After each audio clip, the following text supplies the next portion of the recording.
At the New Year's reunion dinner, my father handed out red envelopes containing the company's original shares. My older brother got some. My adopted younger sister got some. Even the grandson who hadn't been born yet, still in my sister-in-law's womb, got a portion. Only I got nothing. Lam Duong, you're not married yet. Your shares can be discussed after you get married. I froze for a moment and pressed my lips together without saying a word. Maybe they had forgotten. This company had been built with 90% of my capital. And I had worked myself to the bone for 5 years to bring it to where it was today. The next day, I directly convened an emergency shareholders meeting. Since the company was already on track, from now on I would withdraw all my capital and start my own venture. On the first day of the new year, the dining table at the Lam family house was full. Everyone had already taken their seats. Dusty and exhausted, I rushed straight from the airport to the dinner table. That 100 million contract I had negotiated for 3 straight days before the other party finally nodded in agreement. You're back? My father, Lam Kwok Dong, asked from the head of the table, sitting with the imposing authority of the family patriarch. Unfortunately, that authority had been built on the company I had carried on my back with every ounce of my strength. I nodded and sat down. Dad, what's the important matter you said you wanted to talk about? Only then did Lam Kwok Dong raise his head.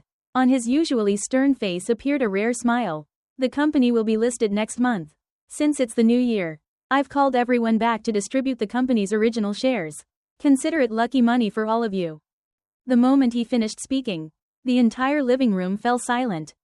My older brother, Lam Du, immediately straightened up and uncrossed his legs. My adopted younger sister, Lam Tuyet, paused with her teacup in hand, her expression gentle and composed. My sister-in-law, 5 months pregnant, leaned against Lam Du in surprise. When Lam Kwok Dong pulled out 3 folders from his briefcase, I subconsciously sat up straight as well. Lam Du. When my father called his name, Lam Du immediately stood up. The smugness on his face was almost impossible to hide. 30% of the company's original shares, worth 360 million. Do a good job and don't disappoint me. Lam Du took the folder, didn't even bother opening it, and stuffed it straight into his pocket. Don't worry, I won't let you down. My hand tightened around my teacup. Lam Tuyet. When my father called my adopted sister's name, her eyes lit up and she hurried over. You've stayed home all these years taking care of your mother and me. It's been hard on you. This 20% stake, worth 240 million, is what you deserve. Lam Tuyet accepted the documents, her eyes reddening with emotion. Thank you, Dad, you're so good to me. I'll definitely be filial to you. Everyone at the table turned to look at me. I set down my teacup and looked at Lam Kwok Dong. The remaining 50% should be mine. After all, I'm the one who built this company from start to finish. Lam Kwok Dong pulled out the final folder. Just as I was about to stand up, he called my brother's name again. Lam Du, keep this for your child. The baby in your wife's belly is the first grandson of the Lam family. This 10% stake, worth 120 million, will belong to him. My sister-in-law covered her mouth and laughed softly. Dad, you're really too good to us. I watched as Lam Du accepted the folder. My mind went completely blank. Dad, I said at last, my voice calmer than I expected. What about me?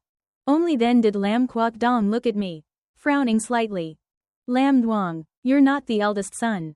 Besides, you're not married yet, and you're capable, you can make money on your own.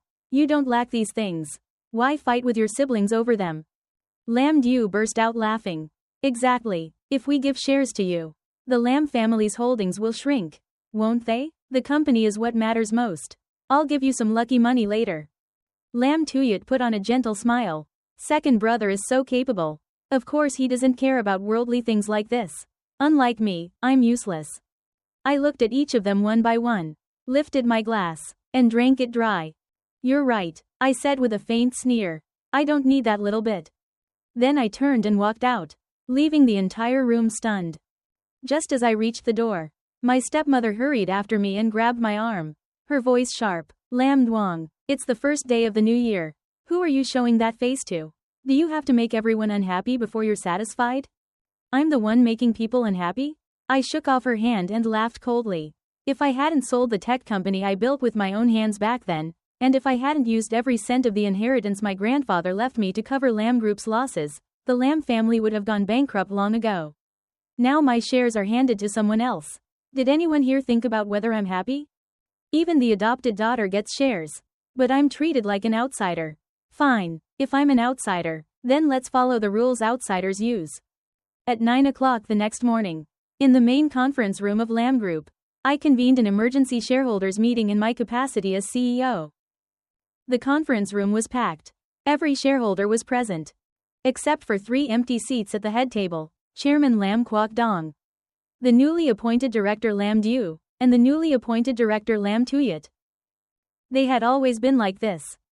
Last year, when Lâm Group was drowning in debt, Lam Kwok Dong begged everywhere for help. No one was willing to lend him money. I sold my thriving tech company and even liquidated the trust fund. Antiques and villa my grandfather had left me. Only then did I gather 900 million and transfer it into Lâm Group's account. Before the transfer, Lam Kwok Dong and I had signed an agreement. One clause stated that if the capital injection was not converted into equity within 5 years, the investment would automatically become a personal loan. The creditor would have the right to demand full repayment at any time, with compound interest. At the time, it was just a precaution against risk. I never expected it to come true. Shares had been given even to the adopted daughter who shared no blood with the family and to a grandson who didn't yet exist.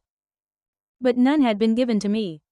Then what did the year I spent turning the company around, pouring my heart and soul into it, count for? It took only one question to realize the truth.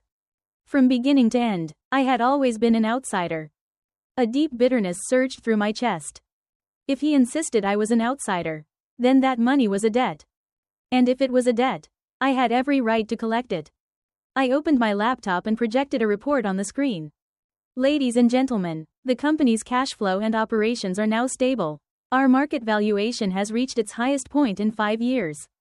The shareholders burst into applause, assuming I was about to announce dividends or good news about the upcoming IPO. If the company is already on track, then my mission is complete. I paused. I officially announce that I will withdraw the entire personal loan I extended to the company. At the same time, I will resign and pursue my own ventures. The room exploded in an uproar. A shareholder jumped to his feet in disbelief. Withdraw the funds? That's 900 million. The company has its final pre-IPO audit next week. That 900 million accounts for 9/10 of the company's working capital. If you pull it out, the entire financial chain will break.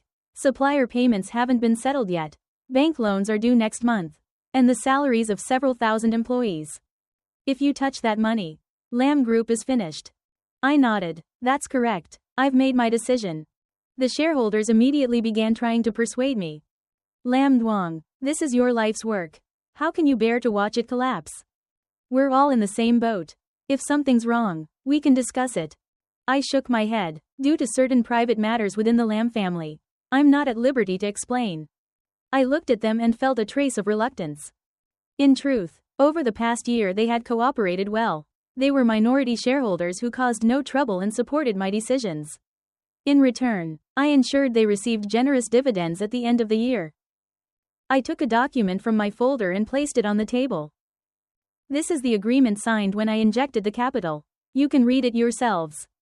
The shareholder closest to me picked it up and began reading aloud. His voice grew quieter and quieter, and his expression increasingly grim. What was Lam Kwok Dong thinking? The agreement clearly states that the debt should have been converted into shares. But it was never done. That means this is just a loan. A loan, I said calmly, which I have the right to collect. The conference room fell into deathly silence. A few seconds later someone suddenly stood up and grabbed his phone. I'll call Chairman Lam. This can't be handled like this. 5 or 6 shareholders began dialing simultaneously. The room filled with the sound of phones ringing. But none of the calls were answered. What's going on? Why isn't Chairman Lam picking up? We can't reach Lam Du either. Lam Toyat's phone is off too. I watched the frantic shareholders quietly. No need to keep calling. Over the past 5 years, I had seen everything clearly. As long as I was in the company, they felt safe. Lam Kwok Dong loved taking my stepmother on long vacations in the Maldives, sometimes staying 2 months at a time. Lam Du spent every day in casinos and private clubs, his phone permanently on silent. Lam Tuyet was busy attending elite social parties. Her social media updates were more numerous than her work reports. They had grown used to being bosses who folded their arms and did nothing.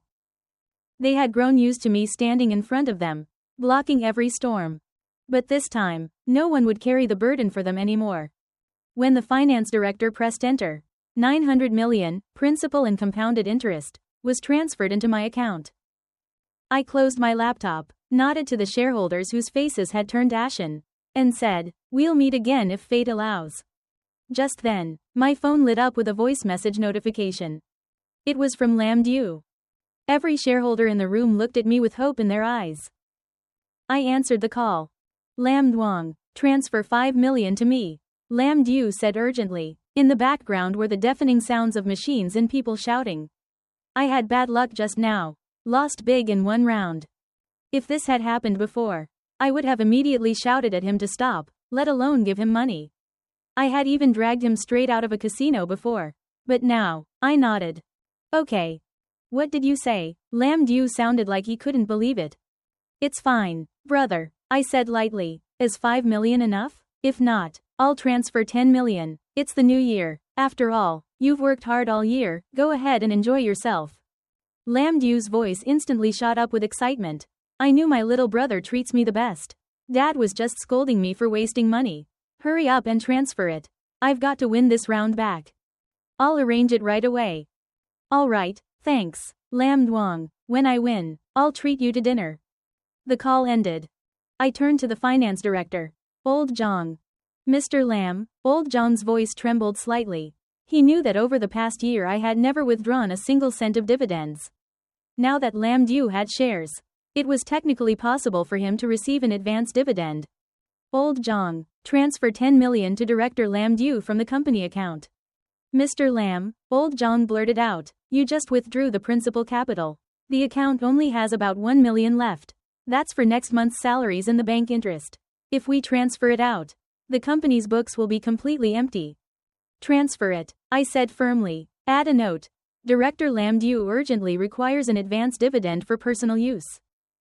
Old Zhang fell silent for a second, then nodded helplessly. Yes, I understand. Just after the call with Lam Du ended, my WeChat notification sounded again. It was a photo from Lam Tuyet, a Himalayan crocodile leather Birkin bag. A voice message followed. Brother, I'm at the Hermes store. This bag requires buying 2 million worth of other items to qualify. The supplementary card Dad gave me has reached its limit. Can you ask finance to transfer it to me? Anyway, I'm a shareholder now. This little bit of money can be covered. I looked at the picture and the corner of my mouth curved slightly. Then I turned to Old Zhang again. Old Zhang, how much is left in the account? Old Zhang sounded like he was about to cry. Mr. Lam, after transferring 10 million just now, there's only 230,000 left. And that still includes next week's utilities and property management fees. Transfer 2 million to Lam Tuyet. What? Add a note. Director Lam Tuyet is taking an advance dividend to purchase luxury goods. Mr. Lam, Old Zhang said weakly, if we do that, the company account will drop to zero. We won't even have money left to buy A4 paper. Transfer it. Old Zhang let out a heavy sigh and went to process it again. Moments later, an angry roar erupted in the conference room. Why is the account balance zero now? That 10 million just now was transferred by Lam Du for gambling, then whose 2 million was this? Lam Tuyet bought a bag. A gray-haired shareholder was so furious he smashed his teacup. This is outrageous. Lam Du takes the company's life-saving money to gamble, and Lam Tuyet uses the utility money to buy a bag. These are the heirs Lam Kwok Dong chose? Lam Kwok Dong must be blind, rejecting the god of wealth while worshipping two spendthrifts. It's over, it's all over. Lam Group is completely empty. Listening to the wailing and curses behind me, I calmly turned and walked out. Lam Tuyet sent a cute sticker. Got the money. Thank you, brother. You really treat me the best. I replied with a smiling emoji. Of course I treat you well. After all, it wasn't my money anymore. And when it wasn't your own money, generosity became very easy. Just then, a call came in. It was Lam Kwok Dong. The shareholders all lifted their heads again, looking at me with hope. Lam Duong, Transfer 8 million to your uncle. Lam Kwok Dong's voice carried the same arrogant tone as always. I just took a liking to a jade cabbage ornament. I'm putting it in my new office to stabilize the feng shui. I looked out the window. Dad, you're out of money. Stop playing games with me. Lam Kwok Dong impatiently cut me off. Do I have to beg you every time? Don't forget, I'm the chairman now. Before, you controlled the money tightly and I didn't argue with you. Today is a happy day. Don't ruin my mood. There's really no money left. You think I'm stupid? Lam Kwok Dong sneered. Yesterday we just collected 30 million. How could there be no money? Fine, he said coldly. You won't transfer it? I'll tell old Jong to do it himself. I'm the legal representative and the largest shareholder. Let's see who dares stop me. Don't hang up, stay on the line and listen. The call turned into a three-way conversation. Old Jong's trembling voice came through. Old Jong, how much money is left in the account? See, Chairman, there really isn't any money left. Mr. Lam just transferred the last 2 million to the second young lady to buy a bag. Lam Kwok Dong fell silent for 2 seconds, then exploded. Good, so you're in this together with Lam Duong? You think I'd believe that? If there's no money in the account, go borrow from the bank. The company still has a 50 million credit line. Borrow it all immediately. From the other end came old Jong's choked pleading. Chairman, we can't borrow it. That's the company's last lifeline. And now the account is empty. If we borrow that 50 million, next month we won't even be able to pay the interest. The bank will immediately freeze the company's assets. That's like drinking poison to quench thirst. Chairman. Shut up, Lam Kwok Dong roared. Am I the chairman or are you? The company hasn't gone bankrupt yet and you already dare lecture me? The jade cabbage must be bought, that's my reputation. Borrow the money immediately, or get out right now without a single cent of compensation. On the other end, old John sobbed quietly while typing on the keyboard. Each keystroke sounded painfully heavy. Yes, I'll submit the loan application immediately. Even I had to admire Lam Kwok Dong's talent for self-destruction. Dad, I said. Congratulations. Lam Group's debt ratio has officially exceeded the warning threshold. With this 50 million loan added to the previous debts, the company has already lost its ability to repay. What do you know? Lam Kwok Dong said smugly. Once my jade cabbage arrives, the company's luck will change. This little bit of money is nothing. You just can't stand seeing me doing well or having money to spend. I chuckled softly. Enjoy buying your jade cabbage. Then I hung up. I shook my head. Originally, Lam Group might have managed to struggle on for a few more days. But now, with this high-interest 50 million loan added, the speed of bankruptcy would at least double. This time, not even a god could save them.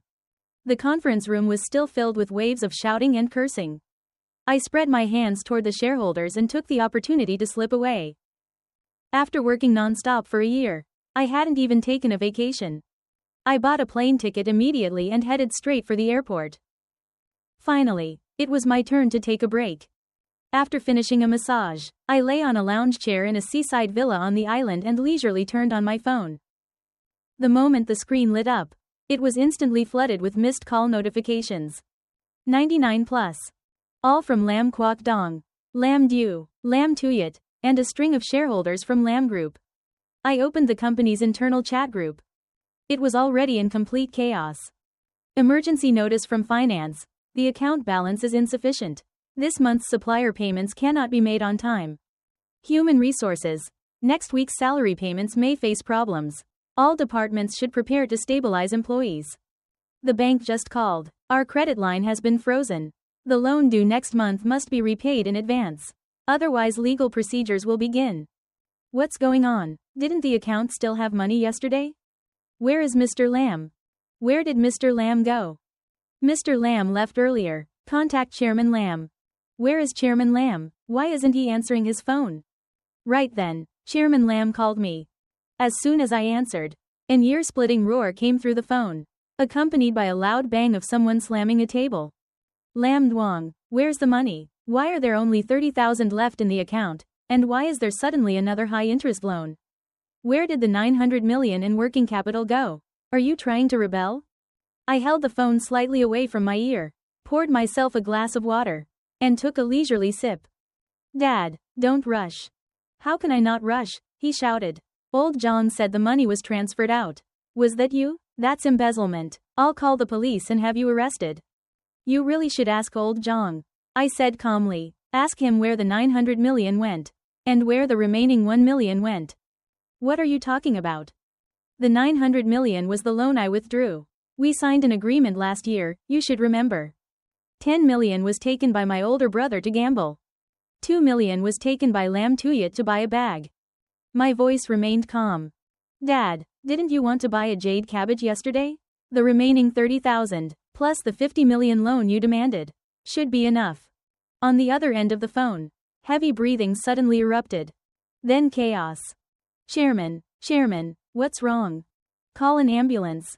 The chairman fainted. In the background, I could faintly hear the news playing on television. Lâm Group has suffered a break in its capital chain.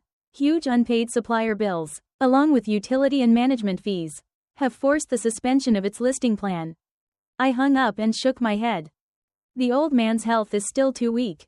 He collapsed from just this. And this is only the beginning. Another WeChat notification sounded. It was a message from Lam Du. Lam Duong, what the hell are you doing?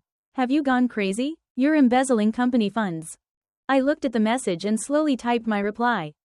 Brother, that's not the company's money. It's mine. What nonsense are you talking about?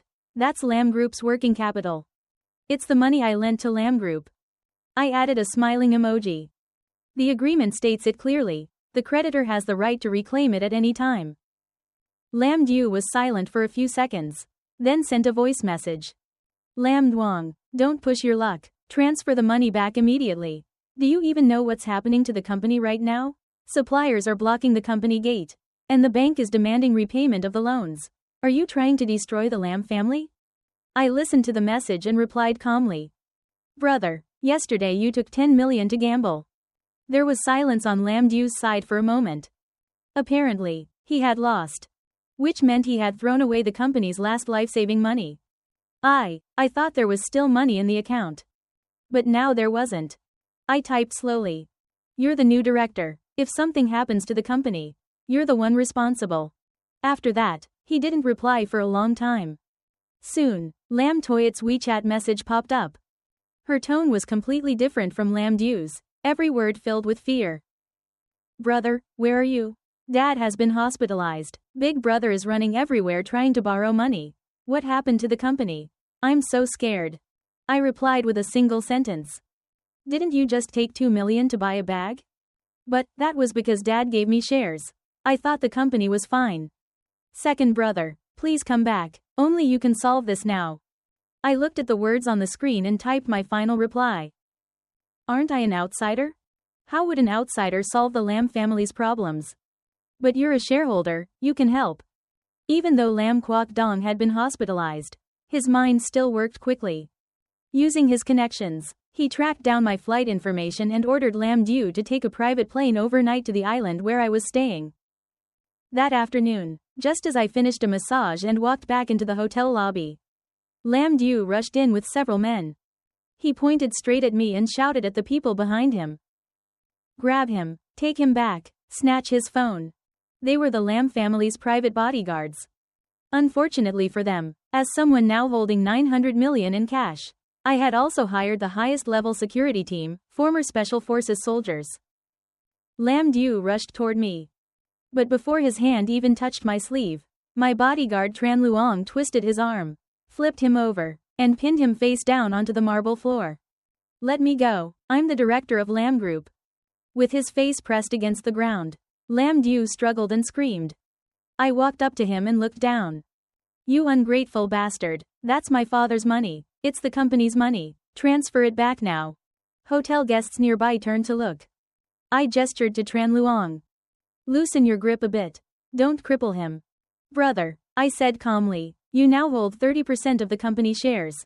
You're the largest shareholder. The company is short of money. Shouldn't the largest shareholder be the one injecting capital? You have several limited edition supercars in your garage. Sell them and you'll get tens of millions easily. Lam Du opened his mouth, then closed it again, unable to say a word. I turned my head and looked at Lam Tuyat, who was hiding behind a pillar. You hold 20% of the shares too. As a beneficiary, shouldn't you sell your bags, jewelry, and designer clothes to save the company? This is the perfect moment to show your filial devotion. Both of them remained completely silent. Making them spend their own money was more painful than killing them. I waved my hand. Throw them out. Don't disturb my vacation. The bodyguards dragged Lam Du up while Lam Tuyet was pulled straight out of the hotel. When force didn't work, the Lam family resorted to dirty tricks. The next day, an article titled, "The Bitterness of an Adopted Daughter in a Wealthy Family," the second brother who took huge sums of money and forced his father to death. Destroying the family, shot straight to the trending list. The author's ID was, "Shaer Don't Cry."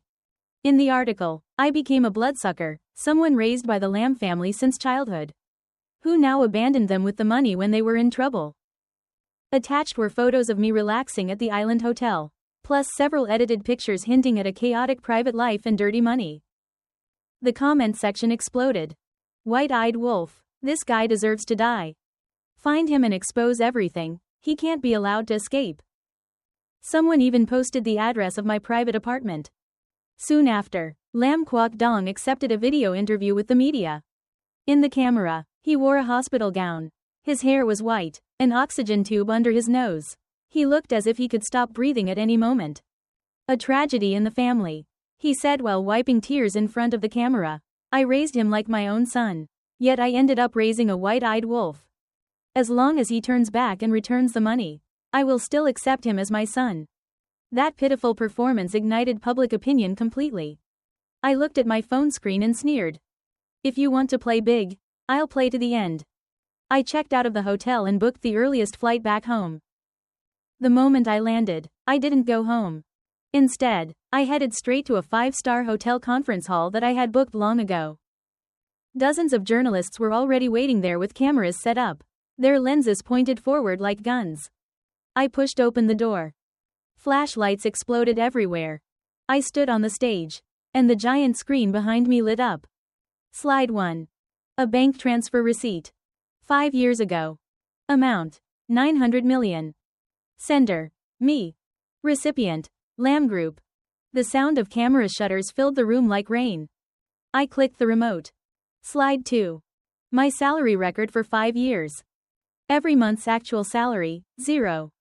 Year-end dividends, 0. Slide 3. A stack of transfer records.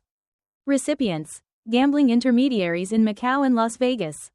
Note: repaying debts on behalf of Lam Du. Total amount: 130 million. Slide 4. Copies of 3 property certificates. Owner: Lam Tuyet. But the payment account: my personal bank card. Slide 5. The New Year's Eve share distribution chart. Lam Du, 30%. Lam Tuyet, 20%. Unborn nephew, 10%. Me, 0%. The entire hall fell silent. I looked straight into the cameras and pointed to the screen. Mr. Lam Kwok Dong said in the video that he raised me for 20 years. That I'm the bloodsucker. My voice echoed through the microphone. In the past 5 years, I increased Lam Group's market value threefold and generated over 3 billion in net profit. I paid more than 100 million of Lam Du's gambling debts so he wouldn't end up losing an arm or leg. I bought Lam Tuyet 3 villas and dozens of Hermes bags so she could maintain her socialite image. I stared into the camera. Now tell me, who exactly raised whom? The live stream exploded instantly. People who had been insulting me earlier now flooded the comments. This isn't a white-eyed wolf, this is a god of wealth. He's rich and still got exploited. That family is literally leeches. If I had a brother like that, I'd kneel to him every day. I continued speaking. Regarding Ms. Lam Tuyet's online defamation against me, my legal team has completed evidence collection. The court summons will be delivered this afternoon. Additionally, I'd like to make an official announcement. I removed my company badge and placed it on the table. From this moment on, I resign as CEO of Lam Group. I'm grateful for everything I experienced there. What doesn't kill you makes you stronger. But from today onward, those matters have nothing to do with me. After saying that, I turned and walked off the stage. Reporters shouted questions behind me, but I didn't look back. That afternoon, when the stock market closed, Lam Group's stock hit the daily limit down. Millions of sell orders flooded the market. A call from the bank director went directly to Lam Kwok Dong's hospital room. All loans were recalled. All assets under Lam Group were frozen. The gates of the Lam family villa were sealed by the court. The family of four had no choice but to squeeze into a 50-square-meter apartment under Lam Toyot's name. Outside, violent knocking sounded at the door. A man's angry voice shouted, "Lam Du, get out here and pay your debt." Loan sharks from the casino had come. Lam Du shrank in the corner of the sofa, trembling. They had warned him, if he didn't pay today, they would take one of his legs. Lam Kwok Dong sat stiffly in a chair, staring at the messy room and his useless children crying. Finally, he realized something. Without me, the Lam family had nothing. He suddenly stood up and ordered them to find me. He's family, he can't just watch us die. That evening, I attended a charity gala at a 5-star hotel in the city center. It was the first public appearance of my new company, Yangtai Capital. As the main investor, I stood surrounded by powerful figures from the business world who came to greet me. Suddenly, a commotion arose near the entrance. I turned my head. Lam Kwok Dong had arrived with Lam Du and Lam Tuyat, trying to sneak into the hall. Their suits were wrinkled and messy. There were bruises on Lam Du's face. Lam Tuyat no longer looked like the elegant socialite she once was, her hair was disheveled, completely out of place among the perfume and glamour of the room. Security guards blocked their way. When Lam Kwok Dong saw me, his eyes lit up. He shoved the guards aside, straightened his collar, and tried to put on the dignity of a father. Standing in the crowd, he shouted toward me, "Lam Duong, stop going too far, come home with your father. We're family, no grudge lasts overnight, your anger should be over by now." The guests around us fell silent, their gazes shifting between me and them. I placed my wine glass down.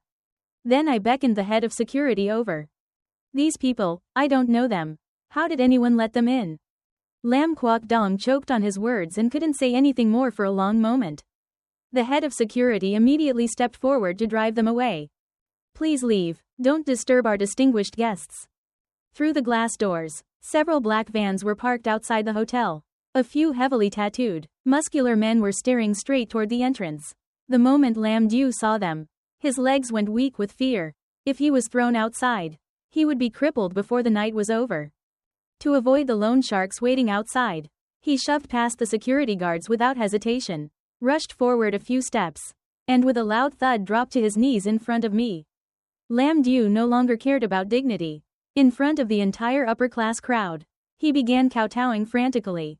"Little brother, I was wrong. I beg you, please save me. They'll kill me. They really will." Seeing this, Lam Tuyat also fell to her knees. Tears and mucus smeared across her face as she reached out to grab the hem of my suit. "Second brother, I don't want the shares anymore.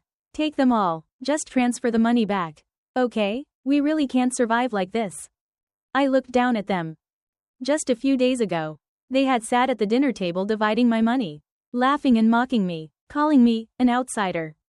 I gently swirled the wine in my glass. My voice was icy. "If I'm an outsider, why are you asking me to help repay your debts?" Lam Du reached out, trying to grab my ankle to beg. I stepped back, avoiding his filthy hand, then walked away in my polished leather shoes without looking back. Kneeling like that wasn't worth 900 million. 2 weeks later, I suddenly received a phone call saying that my father's hospital bills were no longer covered. I walked into the hospital room carrying a bouquet of flowers. Lam Kwok Dong lay in the hospital bed, still cursing at me. "Give the company back to your brother. That's the foundation of the Lam family." I placed the flowers beside the bed and sat down in the chair next to him. "The company declared bankruptcy yesterday. It's already entered liquidation." Lam Kwok Dong froze, his mouth opened, but no sound came out. "Your eldest son's gambling debts caught up with him. People were chasing him. To save his life, he smashed into a police car and turned himself in. He's in detention now. As for Lam Tuyat, she's selling the small apartment you bought for her. She's planning to take the money and leave the country." Lam Kwok Dong stared at me with wide eyes. He couldn't believe the two children he had favored most were capable of this. I picked up the remote control and turned on the TV. The news channel was broadcasting a report. On the screen, Lam Tuyat was being stopped at the airport.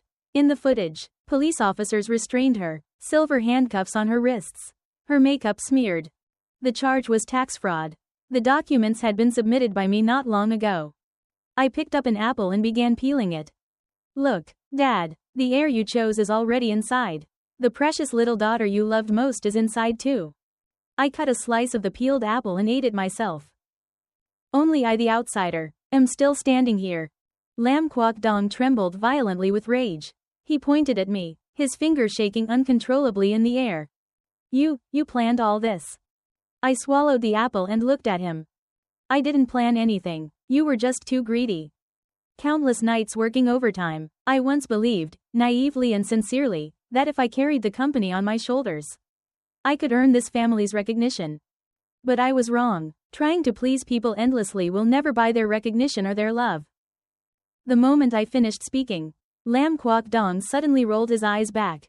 The corner of his mouth twisted to one side, half his face collapsing. Saliva dripped from the corner of his mouth, soaking the pillow, while a choking gurgling sound came from his throat. A stroke. I pressed the emergency call button. A nurse rushed in. The patient is unstable. Call the doctor. I didn't look at him again. I turned and walked out of the hospital room. As I passed the billing counter, I took out my card and paid another year of hospital fees for Lam Kwok Dong. This would be the last money I ever gave him, repayment for the years he had once raised me. Once upon a time, he had been a good father. He had played with me and let me ride on his shoulders. Unfortunately, when I grew up, that good father disappeared. 1 month later, in the auction hall of the city's intermediate court, I sat in the last row. Around me were many familiar faces, former competitors of Lam Group. They leaned close together and whispered among themselves. Their voices weren't loud, but I could hear them clearly.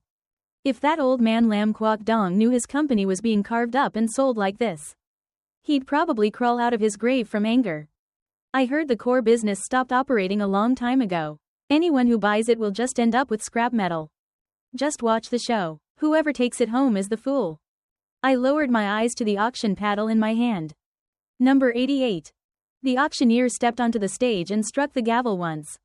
We will now begin the auction for the package of core technology patents, trademark rights, and the usage rights of the headquarters building located in the city center under the name of Lam Group. Starting price, 50 million. The entire hall was silent. 50 million, for the old Lam Group, had once been just a single quarter's profit. But now, buried under crushing debt and a ruined reputation, it had become a burning hot potato. No one raised a paddle. The auctioneer wiped the sweat from his forehead. 50 million, first call. Still no movement. Those who had been laughing earlier now lowered their heads and stared at their phones, afraid to meet the auctioneer's eyes. I raised the paddle in my hand.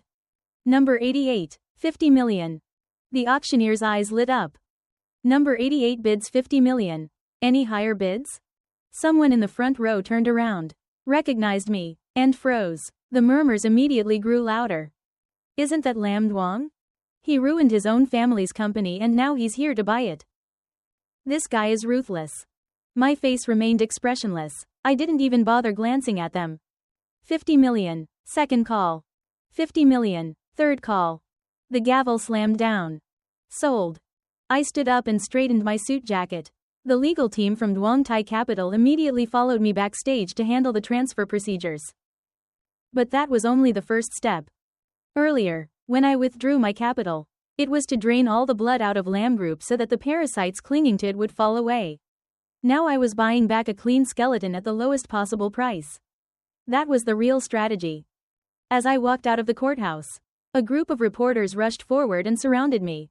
Cameras and microphones were thrust directly toward my face.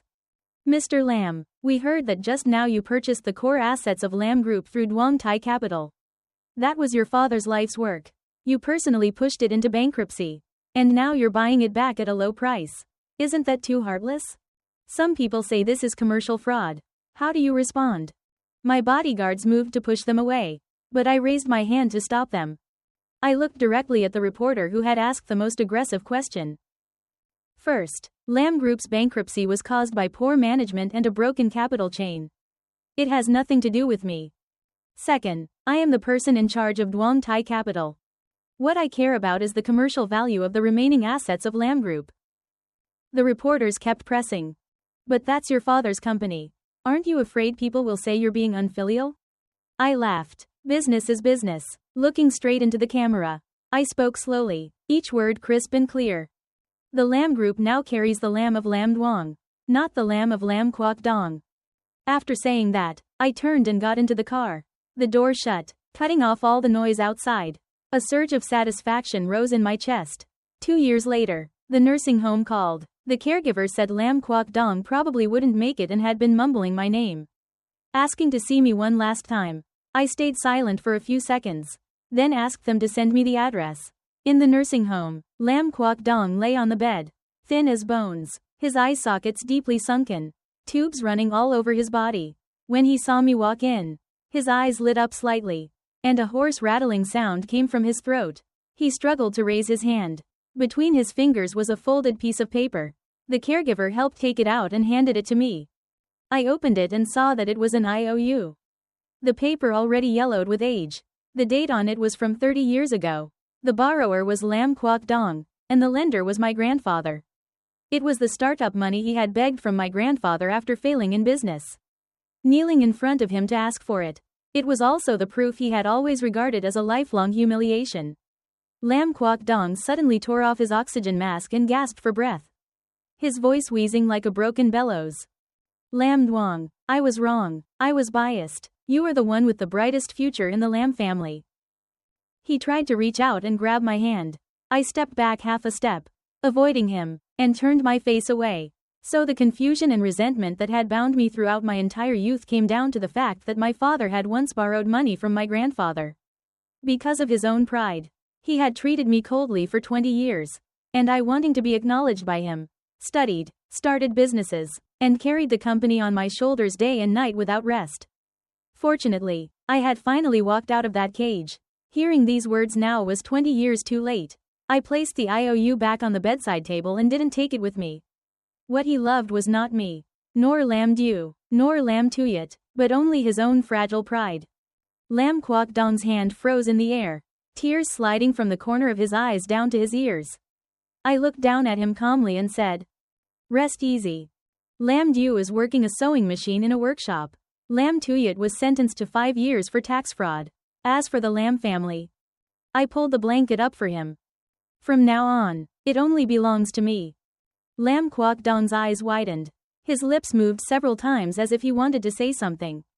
But he couldn't draw another breath. The heart monitor let out a long, continuous tone. His final breath left him in regret. His eyes still open, I reached out and closed his eyelids. The funeral was extremely simple. No memorial service, no obituary, only cremation. I carried the urn of ashes myself and buried him beside my mother. Standing in front of the grave, I looked at my mother's photograph. In the picture, the woman was smiling, just as she had been before Lam Quoc Dong betrayed her. I touched the gravestone. "Mom, everything that belonged to you, I've taken it all back." The wind blew through the trees, leaves rustling softly. 3 years later, at the trading hall of the Hong Kong Stock Exchange, the ceremonial gong rang out, and red numbers flickered across the giant screen. Duong Thai Group officially went public. Camera flashes connected into a sea of light. The sound of shutters clicked endlessly. I stood at the center of the stage in a white suit, holding up a glass of champagne. I was the center of attention for a fortune worth tens of billions. The businessmen who once looked down on me now surrounded me with flattering smiles, calling me Chairman Lam. After the celebration ended, I returned to the penthouse apartment, poured a glass of red wine, and stood in front of the floor-to-ceiling window. Outside, countless homes were lit up, traffic flowing endlessly through the city, and my reflection appeared faintly in the glass. Suddenly I remembered that New Year's Eve long ago, Lam Quoc Dong had sat in the seat of honor and said, "Lam Duong, the shares can't be given to outsiders." I laughed, tilting my head back and finishing the glass in one swallow. Who is the outsider? The one without ability is the outsider. I am Lam Duong. I am the wealthy family of my own making. That's the end of today's story. If you enjoyed it, please like the video, subscribe to China Story Tales, and stay tuned for more stories.